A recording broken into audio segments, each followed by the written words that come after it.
Bonjour, mesdames et messieurs, bienvenue dans ce 6h30. Un conseil des ministres s'est tenu hier mercredi 16 mai au palais de la présidence de la République. Au menu de cette séance de travail, il y avait notamment le réaménagement de la gestion de l'entretien routier, le schéma directeur d'assainissement et de drainage du district d'Abidjan, ainsi que le bilan des intempéries des 10 et 11 mai dernier. On en parle avec Awa Touré. Le Conseil des ministres, ce mercredi 16 mai, présidé par le chef de l'État, a fait le point sur les dégâts consécutifs aux pluies diluviennes des 10 et 11 mai 2018.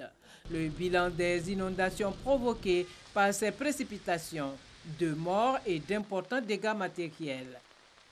Pour faire face au risque de catastrophe, puisque nous ne sommes qu'au début de la saison des pluies, le Conseil a arrêté un certain nombre de mesures, et principalement des mesures qui renforcent celles qui existent déjà. Il s'agit notamment de l'intensification de la sensibilisation. Il s'agit également de la mise en place progressive d'une police de l'environnement et d'une police de la construction et de l'urbanisme, chargée donc de faire respecter les règles dans ces domaines, de l'implication des collectivités dans les activités de curage des ouvrages, du relogement temporaire des ménages déguerpis ou déplacés, de l'alimentation des fonds d'assistance aux sinistrés et du renforcement du fonds d'urgence épidémie du ministère de la Santé et de l'Hygiène publique. Pour réduire les désagréments liés aux intempéries, le Conseil a décidé de la mise en œuvre d'un plan d'envergure. Le schéma directeur d'assainissement et de drainage du district d'Abidjan. La mise en œuvre du schéma directeur d'assainissement et de drainage du district d'Abidjan permettra d'améliorer le fonctionnement global des réseaux et de limiter significativement les dysfonctionnements en période de pluie intense. Le coût global de la mise en œuvre de ce programme est évalué à 530 milliards de francs CFA. Cela va concerner la période allant de 2018 à 2033. Ce plan va comprendre la réhabilitation d'installations existantes. Et il s'agit en particulier des travaux concernant 157 km de réseaux enterrés aujourd'hui dans la ville d'Abidjan, la remise en état de 4 stations de pompage. Et il y a bien entendu des travaux neufs. Pour les travaux neufs, il faut compter plus de 600 km de réseaux enterrés, 33 stations de pompage, 7 stations de dépotage de boues de vidange, 4 stations d'épuration. Le gouvernement, qui entend par ailleurs préserver le patrimoine routier de la Côte d'Ivoire, a adopté un projet de décret portant réaménagement de la gestion de l'entretien routier. Il s'agit d'un dispositif d'entretien préventif du patrimoine routier national dont la mise en œuvre est confiée à la Direction générale des infrastructures routières, la DGIR. La DGIR, dont relève la régie, sera chargée d'intervenir sur le réseau routier à travers les agents des directions territoriales et régionales des infrastructures économiques pour prévenir les dégradations grâce à une déconcentration effective des responsabilités et des moyens. Cette mesure permettra, plus concrètement, d'inspecter le réseau routier, de surveiller en permanence ce réseau, d'enquêter, de mieux apprécier le trafic supporté par ce réseau, de recueillir des données plus fiables.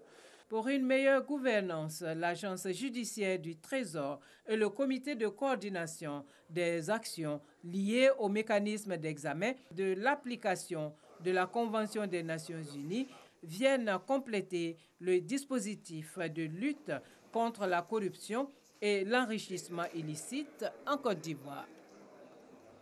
Le Premier ministre Amadou Gon Coulibaly était hier mercredi à la zone industrielle de Marcory où il a posé la première pierre de la nouvelle ligne de transformation de cacao de la SACO, la Société africaine de cacao. Une nouvelle ligne de transformation qui devrait accroître la capacité de transformation de cette société d'environ 20 000 tonnes et créer une cinquantaine d'emplois directs. Les précisions de Jean-Luc Bango. La Société africaine de cacao, SACO, filiale ivoirienne du groupe Barry Callebaut, entend contribuer à une meilleure transformation du cacao en Côte d'Ivoire. La pose de la première pierre de cette nouvelle unité de transformation sonne comme une réponse à l'appel du gouvernement ivoirien. Cet investissement s'inscrit dans le cadre de la convention que la SACO a signée avec le gouvernement de Côte d'Ivoire, à travers laquelle on s'est engagé sur 5 ans à investir pour augmenter très significativement nos capacités de transformation dans le pays, aussi bien ici en zone 4 qu'à San Pedro. Améliorer la compétitivité et garantir le développement du secteur de la transformation du cacao, C'est l'objectif du gouvernement qui a mis en place un ensemble de mesures pour encourager l'investissement dans le secteur. Les mesures prises pour accélérer la transformation portent notamment sur la garantie d'approvisionnement en matières premières à des prix accessibles, sur des soutiens financiers et différents mécanismes d'accompagnement technique.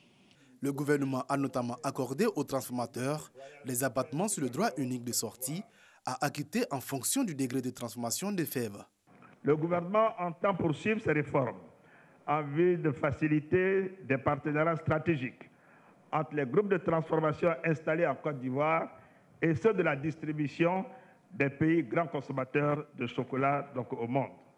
Avec ce nouvel investissement, le groupe Barrick Calbo apporte la preuve que la Côte d'Ivoire offre d'excellentes conditions pour la transformation locale du cacao, démontrant ainsi que de grands groupes peuvent investir dans l'industrie du cacao en Côte d'Ivoire. La quantité de fèves transformées en Côte d'Ivoire est estimée actuellement à 577 000 tonnes. L'extension du site de la zone 4, qui a nécessité un investissement de 30 milliards de francs CFA, permettra à la SACO de doubler sa capacité de transformation depuis 2019. Elle générera une cinquantaine d'emplois directs permanents.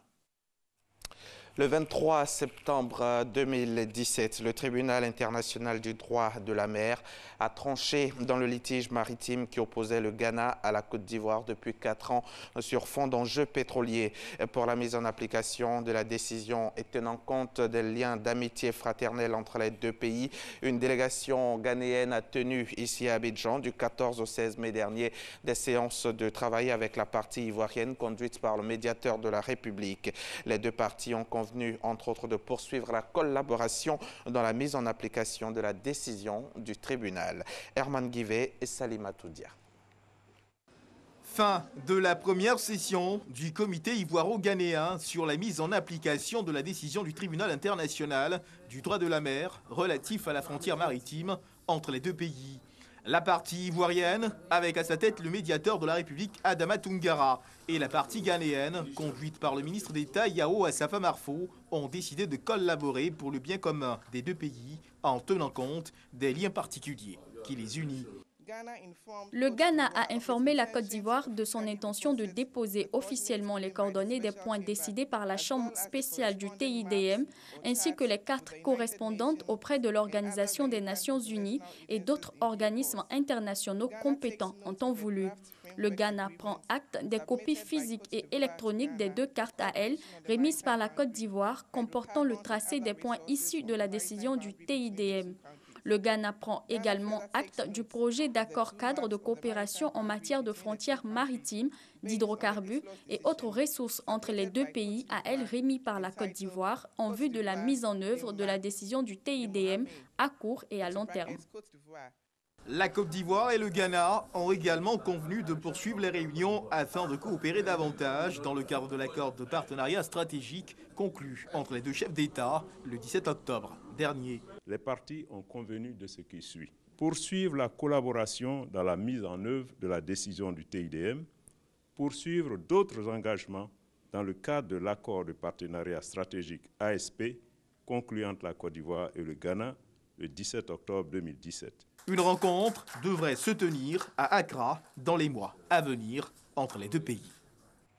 Vous allez le voir en images, la 10e édition du Salon international du livre d'Abidjan s'est ouverte hier mercredi au Palais de la Culture d'Abidjan. Les États-Unis ont été choisis cette année comme pays invité d'honneur. Le livre vecteur des identités culturelles, c'est le thème de cette 10e édition. À travers ce thème, les organisateurs veulent s'interroger sur les aspects éducatifs et ludiques de la lecture et sur son pendant politique ou militant. Pendant 5 jours, donc, l'association des éditeurs de Côte d'Ivoire, initiatrice du salon, entend promouvoir l'industrie du livre en Côte d'Ivoire et dans l'espace africain francophone. L'écrivain Charles Conan, Grand Prix national de littérature en 2014, est l'auteur à l'honneur. Le reportage de Sephora Zegui dans nos prochains journaux. La Cannes 2021 se jouera ici en Côte d'Ivoire. 2021, c'est dans 3 ans, mais le comité d'organisation est à pied d'œuvre depuis quelque temps déjà. Lambert Fekesse et quelques-uns de ses collaborateurs étaient récemment à Korogo qui pourrait abriter quelques matchs de la Coupe d'Afrique 2021. Lambert Fekese, président du comité d'organisation de la Coupe d'Afrique des Nations, COCAN, de football Côte d'Ivoire 2021, a réservé sa première sortie officielle pour le Poro. Un déplacement à Korogo, source de bonnes nouvelles. Je suis donc venu aujourd'hui pour vous confirmer de vive voix la désignation de Korogo par le gouvernement comme ville chargée d'abriter l'une des 6 poules de la Coupe d'Afrique des Nations. Un choix bénéfique pour tout le district des Savanes. La désignation de la ville de Korogo emporte la réalisation par l'État dans votre cité d'un certain nombre de projets importants. Il y a d'abord la construction d'un nouveau stade de compétition aux normes FIFA, avec toutes les commodités techniques et comportant 20 000 places. Ensuite, il y a la réhabilitation du stade municipal, du stade du lycée Dominique Ouattara, du lycée Houphouët-Boigny, du lycée moderne, lesquels serviront de terrain d'entraînement pour les équipes qui seront logées dans la poule de Korogo. Il y a la construction d'une cité Cannes pour l'hébergement des équipes, la construction d'un hôtel de 50 lits pour l'hébergement des officiels de la CAF, la réhabilitation et la création d'infrastructures publiques de tous ordres, notamment routières, aéroportuaires, sanitaires et de voirie humaine. Des populations prêtes à relever le défi de l'organisation. Vous ne pouvez pas imaginer notre joie. Déjà que nous sommes en train de faire en sorte que Korogo retrouve sa place d'antan. Et je parie qu'avec l'organisation de cette CAN en 2021, ce sera un boom pour Korogo. Korogo ira de l'avant. Vous avez vu les 3 préfets des 3 régions, à savoir le Korogo, la Bagoué et le Poro. Et donc c'est un événement qui va concerner toute la région du Nord, particulièrement le district des Savanes. C'est pour cela que nous sommes là. 6 sites vont abriter la CAN 2021 de football. Korogo, Bouaké, Yamoussoukro, San Pedro et le 2 d'Abidjan, le stade Félix Houphouët-Boigny et le stade de Bempé en construction. Refermons ce journal, mais avant un petit mot d'actualité internationale. Fallou Sène, 25 ans, étudiant en lettres, a été tué à Saint-Louis, à l'université Gaston Berger du Sénégal, dans une manifestation pour le versement des bourses qui a dégénéré. La colère s'est propagée dans les universités du pays, à Bambey, Ziguinchor et Dakar. À l'université Cheikh Anta Diop de la capitale, la colère n'est toujours pas retombée. La tension ne cesse de grimper depuis mardi et les affrontements violents se poursuivent à l'université Cheikh Anta Diop de Dakar entre les forces de l'ordre et les étudiants. Et puis, les 28 sont réunis depuis mercredi soir à Sofia, en Bulgarie, pour un sommet Union européenne-Balkans occidentaux, sommet destiné à rapprocher de l'UE les 6 pays de la région, Albanie, Bosnie-Herzégovine, Kosovo, Macédoine, Monténégro et Serbie. Le sommet débutera ce jeudi matin, mais hier soir, mercredi, les chefs d'État et de gouvernement des 28 se sont retrouvés pour un dîner informel au cours duquel ils ont tenté de trouver une réponse unie et ferme aux États-Unis après le retrait américain de l'accord sur le nucléaire iranien et la menace des droits de douane que Washington veut imposer à l'acier et à l'aluminium européen. C'est la fin de ce journal. Merci Hamza. Merci beaucoup.